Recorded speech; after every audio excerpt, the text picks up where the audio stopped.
तो आज हम बात करेंगे कैंटर्स थ्योरम के बारे में।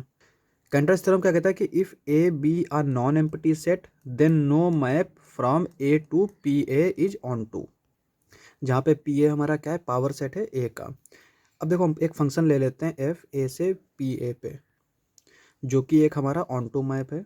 हम इसको कंट्राडिक्शन से प्रूफ करेंगे। अब हम मान लेते हैं कि देखो अगर इसमें हम कोई भी एलिमेंट लेते हैं ना ए में, तो एफ ऑफ एक्स हमारा कहाँ जाता है, पी ए में। ये तो फंक्शन की प्रॉपर्टी होती है। अब यहाँ पे हमने ए में एक्स लिया तो एफ ऑफ एक्स कहाँ जाएगा, पी ए में। और पी ए में हमारे क्या हैं, ए के सबसेट्स हैं, तो एफ ऑफ एक्स भी क्या हो जाएगा, ए का सबसेट हो जाएगा।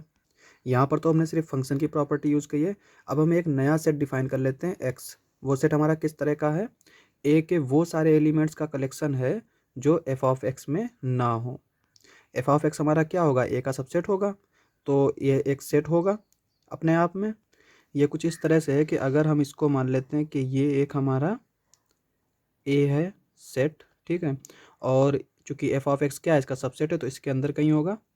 ये हम मान लेते हैं एफ ऑफ एक्स है, ये हमारा क्या है, सबसेट है ए का। तो इसमें कौन से एलिमेंट्स हैं, ये सारे एलिमेंट्स जो इस सर्कल के बाहर हैं। अब ये भी तो इस सेट में ही होंगे, ठीक है। तो एक्स हमारा क्या हो जाएगा, ए का सबसेट हो जाएगा। अब अगर हमारा एक्स जो है वो ए का सबसेट है, तो ये पी ए में भी होगा, क्योंकि पी ए में एक्स ए के सारे सबसेट्स होते हैं, तो एक्स भी होगा।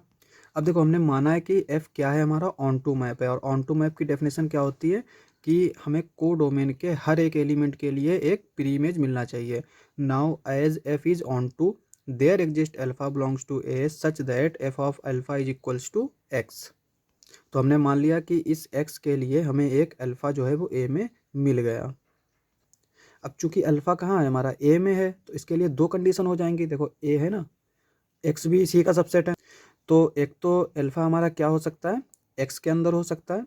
दूसरा क्या हो सकता है, अल्फा एक्स के बाहर हो सकता है, यहाँ कहीं पे होगा, ठीक है।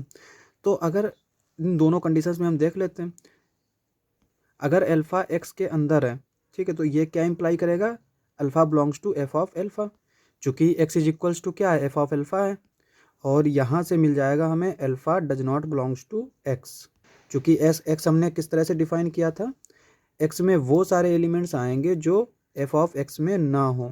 और जबकि हमने यहाँ पे कंसीडर कर लिया कि अल्फ़ा जो है वो एफ ऑफ अल्फ़ा में है, तो इसका मतलब अल्फ़ा जो है एक्स में नहीं होगा। तो ये हमें कंट्राडिक्शन मिल जाएगा, क्योंकि यहाँ पे हमने अल्फ़ा को एक्स में बिलोंग किया था और यहाँ पे ये बिलोंग नहीं हो रहा है, ठीक है। तो ये कंट्राडिक्शन हो जाएगा। और अब दूसरी चॉइस है, दूसरा क्या है कि अगर अल्फ़ा जो है वो एक्स में ना हो, अल्फ़ा एक्स में ना हो तब क्या हो सकता है, अगर अल्फ़ा एक्स में नहीं है तो अल्फ़ा जो है वो एफ ऑफ अल्फ़ा में नहीं होगा, क्योंकि एक्स क्या है, एफ ऑफ अल्फ़ा के इक्वल है। This implies that alpha belongs to X, ठीक है। एक्स हमने किस तरह से सेट डिफाइन किया है, जहाँ पे एक्स जो है वो एफ ऑफ एक्स में नहीं है। इस तरह के एलिमेंट्स को जो है एक्स हमने डिफाइन किया है। तो यहाँ पर दोनों केस में हमने देख लिया कि अगर अल्फ़ा जो है वो एक्स में बिलोंग करता है, तो यहाँ से हमें कंट्राडिक्शन मिल रहा है कि अल्फ़ा एक्स में नहीं बिलोंग कर रहा है। और अल्फ़ा जब एक्स में नहीं बिलोंग कर रहा है तो हमें कंट्राडिक्शन मिल रहा है, तो अल्फ़ा बिलोंग कर रहा है एक्स में। और ये किसको कंट्राडिक्ट कर रहा है, जो हमने एजप्शन लिया था एफ इज़ ऑन टू, वो रॉन्ग हो गया। क्योंकि यहाँ पे अगर हम ऑन टू ना लेते तो हमें इस अल्फ़ा की ज़रूरत नहीं पड़ती, क्योंकि एक्स जब हमने ऑन टू लिया तभी तभी तो हमें अल्फ़ा की ज़रूरत पड़ी। और अगर एक्स ऑन टू ना होता तो इस एक्स की प्री इमेज मिले, ये कोई ज़रूरी नहीं होता। तो जो है हमारा एजप्शन था एफ इज़ ऑन टू, ये रॉन्ग हो गया। तो इसका मतलब क्या हुआ कि F can not be onto. और इसको हम इस तरह से भी देख सकते हैं एग्जाम्पल लेके, जैसे ये ए है और हम मान लेते हैं इसमें एक एलिमेंट है, ठीक है।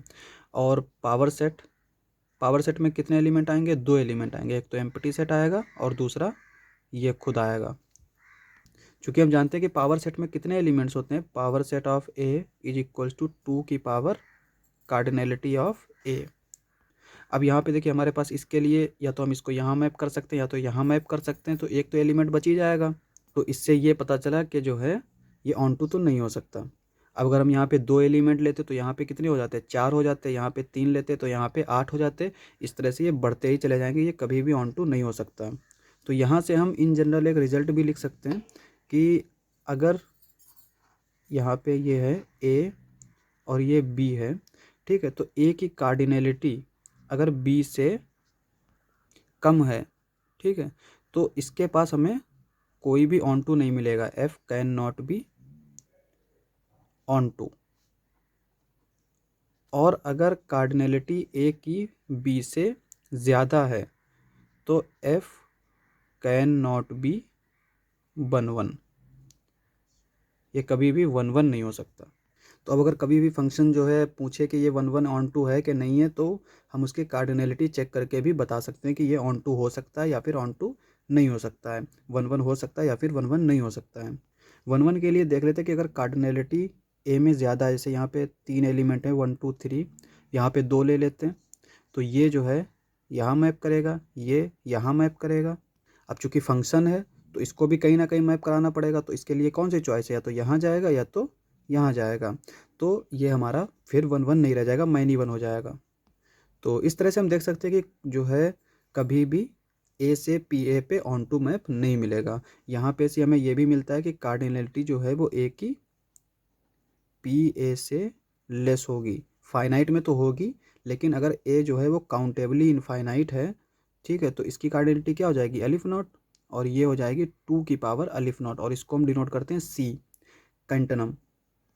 और अगर ये अनकाउंटेबल है तो इसकी कार्डिनलिटी क्या हो जाएगी, सी, और इसकी कार्डिनलिटी क्या हो जाएगी, 2 की पावर सी। ये भी जो है वो इससे ज़्यादा रहेगा।